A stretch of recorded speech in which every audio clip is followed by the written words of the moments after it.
Selamat pagi. Baik, kenalkan nama saya Nikolaus dari Program Studi Pendidikan Pancasila dan Kewarganegaraan. Baik, di sini saya akan membahas sistem pemerintahan yang ada di Indonesia. Sistem pemerintahan Indonesia menurut Undang-Undang 1945. Pembukaan Undang-Undang 1945 alinea keempat menyatakan bahwa kemerdekaan kebangsaan Indonesia itu disusun dalam suatu Undang-Undang Dasar Negara Indonesia yang berbentuk dalam suatu susunan negara Republik Indonesia yang berkedaulatan rakyat. Berdasarkan pasal 1 ayat 1 Undang-Undang 1945, negara Indonesia adalah negara kesatuan yang berbentuk republik. Berdasarkan hal itu, dapat disimpulkan bahwa bentuk negara Indonesia adalah kesatuan, sedangkan bentuk pemerintahannya adalah republik. Selain bentuk negara kesatuan dan bentuk pemerintahan republik, Presiden Republik Indonesia memegang kekuasaan sebagai kepala negara dan sekaligus kepala pemerintahan. Hal itu didasarkan pada pasal 4 ayat 1 yang berbunyi, Presiden Republik Indonesia memegang kekuasaan pemerintahan menurut Undang-Undang Dasar. Dengan demikian, sistem pemerintahan di Indonesia menganut sistem pemerintahan presidensial. Pengertian sistem pemerintahan. Istilah sistem pemerintahan berasal dari gabungan dua kata, sistem dan pemerintahan. Kata sistem merupakan terjemahan dari kata sistem bahasa Inggris yang berarti susunan, tatanan, jaringan, atau cara. Sedangkan pemerintahan berasal dari kata pemerintah dan yang berasal dari kata pemerintah. Kata-kata itu berarti perintah adalah perkataan yang bermakna menyuruh melakukan sesuatu. Perintah adalah kekuasaan yang memerintah suatu wilayah, daerah, atau negara. Pemerintah adalah perbuatan secara hal urusan dalam pemerintahan. Maka dalam arti luas, pemerintahan adalah perbuatan pemerintah yang dilakukan oleh badan-badan legislatif, eksekutif, dan yudikatif di suatu negara dalam rangka mencapai tujuan penyelenggaraan negara. Dalam arti yang sempit, pemerintahan adalah perbuatan memerintah yang dilakukan oleh badan eksekutif beserta jajarannya dalam rangka mencapai tujuan penyelenggaraan negara.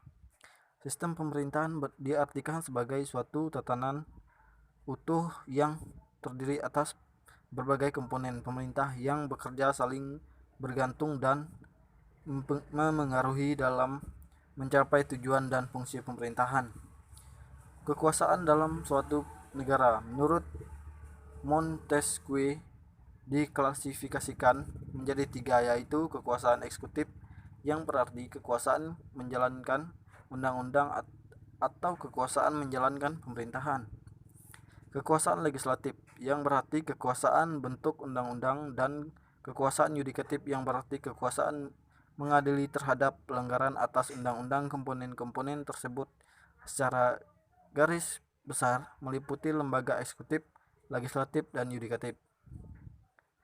Jadi sistem pemerintahan negara menggambarkan adanya lembaga-lembaga negara, hubungan antar lembaga negara, dan bekerjanya lembaga negara dalam mencapai tujuan pemerintahan negara yang bersangkutan.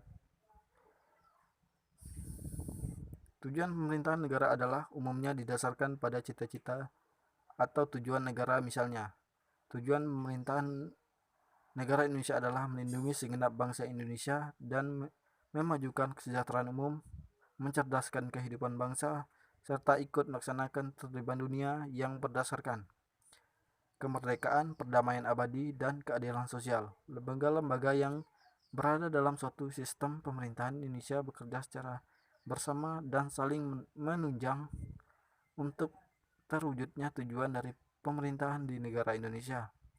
Dalam suatu negara yang bentuk pemerintahan republik, presiden adalah kepala negara dan berkewajiban membentuk departemen-departemen yang akan melaksanakan kekuasaan eksekutif dan melaksanakan undang-undang. Setiap departemen akan dipimpin oleh seorang menteri. Apabila suatu menteri yang ada tersebut dikoordinat oleh seorang Perdana Menteri maka dapat disebut Dewan Menteri. Kabinet dapat berbentuk presidensial dan kabinet ministerial. 3. Perbandingan antar apabila diteliti kembali struktur dan sejarah penyusunan Undang-Undang 1945, maka tampaklah bahwa sebenarnya sistem pemerintahan yang dianut oleh Undang-Undang 1945 itu adalah sistem campuran. Namun, sistem campuran ini bukan campuran antar sistem presidensial model Amerika Serikat dan sistem parlementer model Inggris. Sistem campuran yang dianut oleh Undang-Undang 1945 adalah sistem pemerintahan campuran model konstitusi kolonial Hindia Belanda dengan sistem pemerintahan sosialis model Uni Soviet. Semua lembaga negara kecuali Majelis Permusyawaratan Rakyat (MPR) merupakan turunan langsung dari lembaga-lembaga pemerintahan Hindia Belanda dahulu yang berkembang melalui pengalaman sejarahnya sendiri sejak zaman VOC. Sementara itu, sesuai dengan keterangan Muhammad Yamin 1971 yang tidak lain adalah pengusulnya MPR itu dibentuk dengan mengikuti lembaga negara Uni Soviet yang disebut Soviet tertinggi. Secara ringkas, maka apabila lembaga-lembaga pemerintahan Hindia Belanda menurut dan lembaga-lembaga negara Indonesia menurut 1945 tersebut disejajarkan, maka akan tampak sebagai berikut. Pemerintahan presidensial di mana adanya pemisahan kekuasaan yaitu eksekutif, legislatif, dan yudikatif. Sekian dan terima kasih.